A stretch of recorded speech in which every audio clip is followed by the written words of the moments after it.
Hi, I'm Shannon.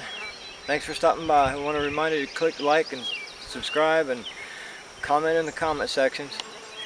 We'll try to reply to comments, and if you got questions, we'll try to answer those questions. Maybe put up a video with some examples. That is why we started this channel, to try to help beekeepers, especially new beekeepers. So thank you for stopping. And we've had some bad weather this week, and the forecast is saying it's going to be more next week. So I've got a little bit of a window here to get into these two hives that we're feeding. Today makes 3 weeks they've had to feed. So we're going to take the sugar syrup and the pollen patties away, and I'm going to give them a quick treatment for Varroa and small hive beetle. We found a small hive beetle in this one last week, and I've got some beetle blaster traps ordered. I'll put them in next week. They won't actually help cure the problem, but they let you see if you've got small hive beetles. And I'm also going to check. This is the hive that has the canvas divider that we're experimenting with. So I'm going to see how much comb they've got drawn, if they need any more frames. To treat them, I've always went as organic as I can. And I've always had success. Use a little bit of parsley. You don't even have to crush it and grind it up or cut it up. Just a few little sprigs. That's got a natural oxalic acid in it. I've been using this since 2014, and I've never had a Varroa issue. So I'm going to put some of that in here, and then in the other ones as well. And then for the small hive beetles, peppermint is a good way to go. I couldn't get any peppermint this year. I waited too long, and I haven't had a chance to grow any from seed yet. So I've got some spearmint that'll do about the same thing. Peppermint's a little better, I believe, but what it does is it masks the smells and the pheromones, makes it harder for the hive beetles to find where they want to lay their eggs, and they don't like it, so it will kind of help push them out. But like I say, it masks the pheromones, and bees rely on pheromones communicating in the colony. So you want to use just a little bit. You want to be real careful not to overdo it, because sometimes you can cause them to abscond if you overdo it with covering up the pheromones. I've seen that happen. So this is going to be kind of quick, but just trying to catch a break in the weather. So let's open it up and see what we got.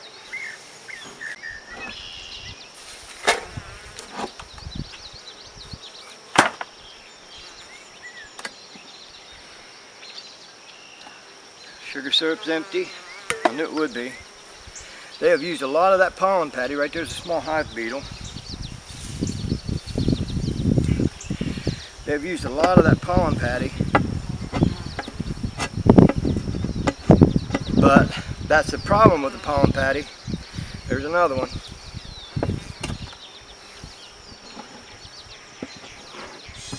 The problem with the pollen patties is that the small hive beetles can get under there and lay their eggs, and the honeybees can't get to them.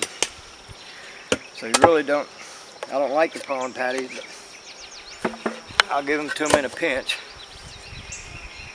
There's also some earwigs in there, little ones, but that's okay. The earwigs don't really bother the bees, and some say they actually eat the small hive beetles, as well as maybe the Varroa mites. So I'm not making too big an issue out of those. They don't eat the wax or the comb or the bee larvae.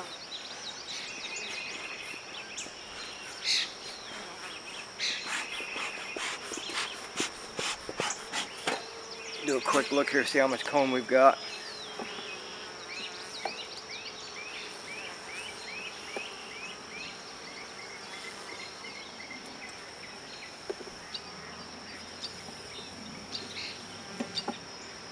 Got some ants there too. We'll do something about those.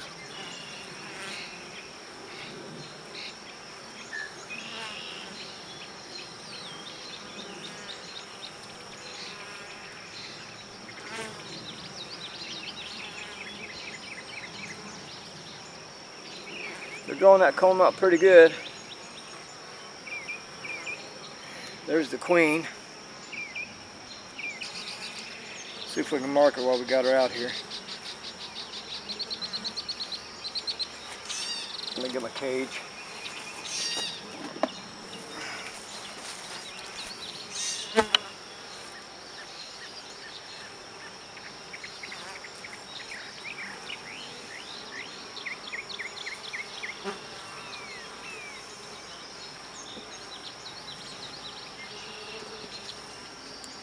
Ah, she got away from me.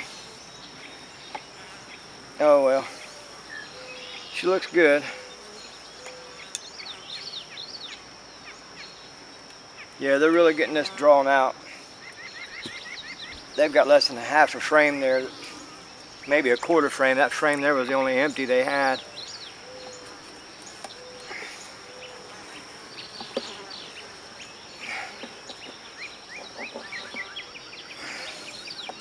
That's the one thing about this canvas.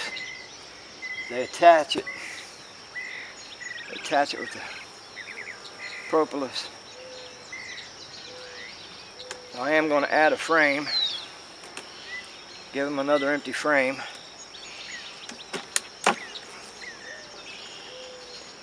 That one's got some foundation on it. I normally don't use foundation, but that's okay. I'll let them have it.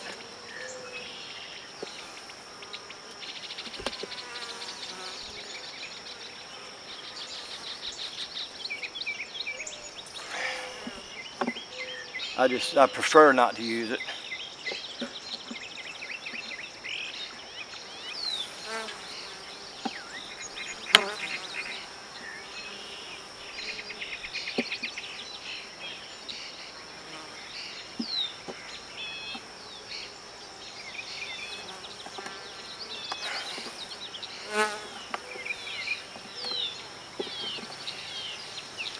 Take a look at this other end here.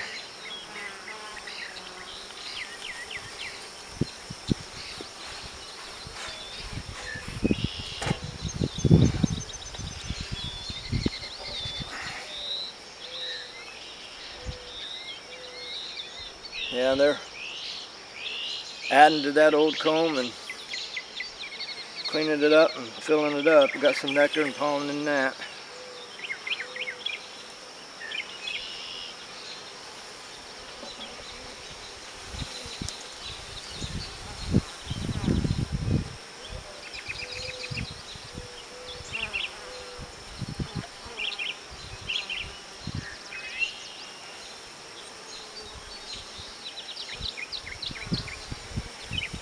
A lot of brood on that. Got a little bit of empty space right there. A lot of brood, both sides.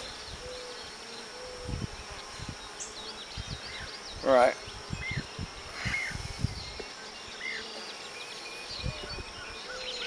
I'll go ahead and close these ones back up.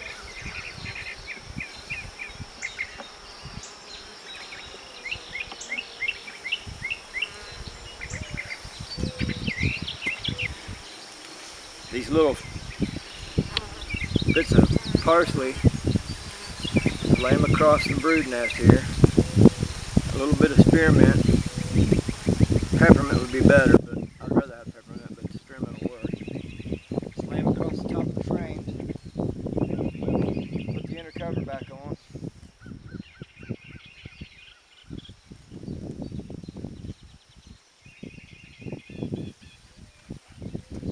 Close them back up.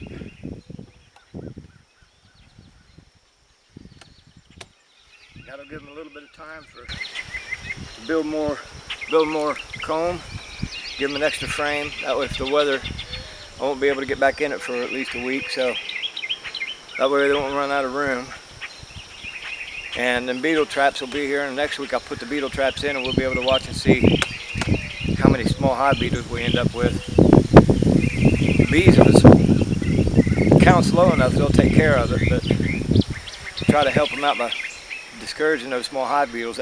That mint will help that. And then taking away that pollen patty gives them one less place to hide. So I'll leave this one and we'll go on to the next one.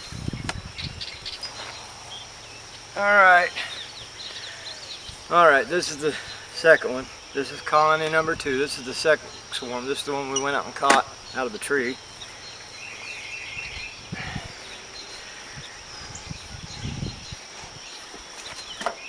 I finished that last one up and realized I'd forgot to put my veil down.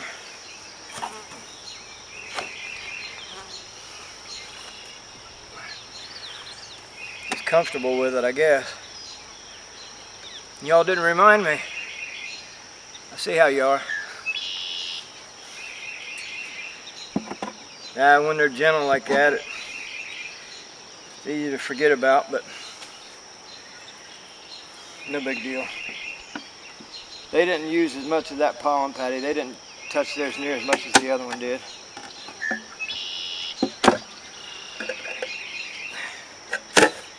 I'm not seeing any ants on them. They do have those earwigs, but that's supposedly helpful. I mean, there's been people now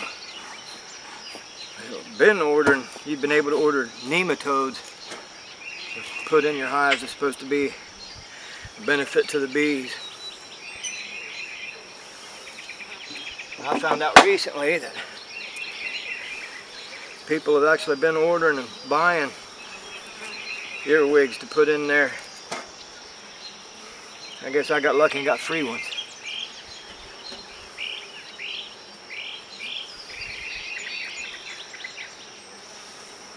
They've got empty space on this side. They're building all toward that side.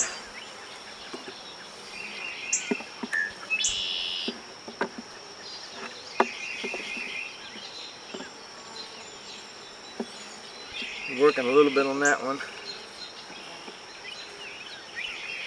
And they're crossing it between the frames. That's not good.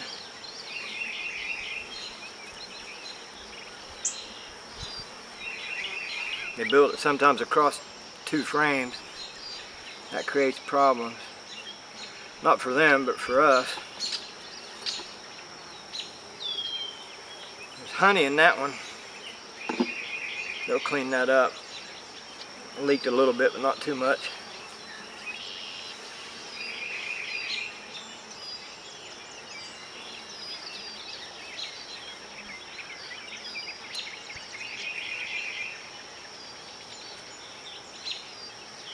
I'm not seeing any problems with them other than they like to build that coming out, and it leaves them an empty spot back in there to hide.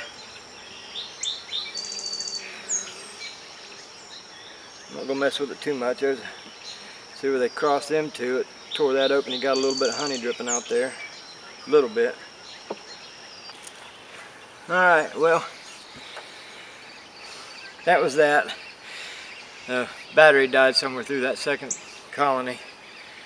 So we found a couple more small hive beetles in the first one. But we put the parsley in, which is more for the varroa mites, and some mint. That should help with the small hive beetles. And I've got the beetle blaster traps, the clear ones that sit down between the frames with a little bit of vegetable oil. They don't get rid of the small hive beetles, but the few that they trap, it'll let you know that they're in there. And so we'll put those in next week, and then that'll tell us if the peppermint's helping. And the earwigs was in both of them, but that's not a problem. And some people actually say it's a good thing. So I'm going to leave them alone. No small hive beetles in the second one that I could see. The first one's filling out pretty good. I think the divider might be helping them. These ones are still kind of spreading out a little bit on their building, but we'll see what they look like next week. We might put a divider in them. And we got rid of the sugar syrup and the pollen patties. I don't like to feed them more than 3 weeks in a row. That's not a rule for anybody else. That's just my own personal philosophy. But I'll talk more about that in another video. I think there's advantages and disadvantages to feeding, especially when you're using sugar. So getting that out of there. Ants are going to be attracted to the hive either way, but the sugar syrup and the pollen patty, that'll just attract them faster. And the pollen patties is just a breeding ground for the small hive beetle. So This second one wasn't hardly used in the pollen patty at all. The first one, they chewed up most of it, but we got them out of there now. And when I took it out of the first colony there, off of that first hive, there was 3 small hive beetles hiding underneath of it. That's the drawback with the pollen patties. The small hive beetles can get in between that pollen patty and the wood, and the honeybees can't get to them. Because they'll kill them, chase them around. They'll pin them up in a corner of the hive and put they call it a propolis jail, and only case them in propolis. And when they're hiding underneath that pollen patty, they can't do anything about it. So it's time to get rid of those. And then we'll just see how they do over the next few weeks, month or two. And might have to feed them again later, but we'll just take that as it comes, I guess. So we'll give them 7 days and open them back up and see what they look like. Thank you for stopping. Remember to like and subscribe and put your comments in the comment section. We appreciate it. See you next time.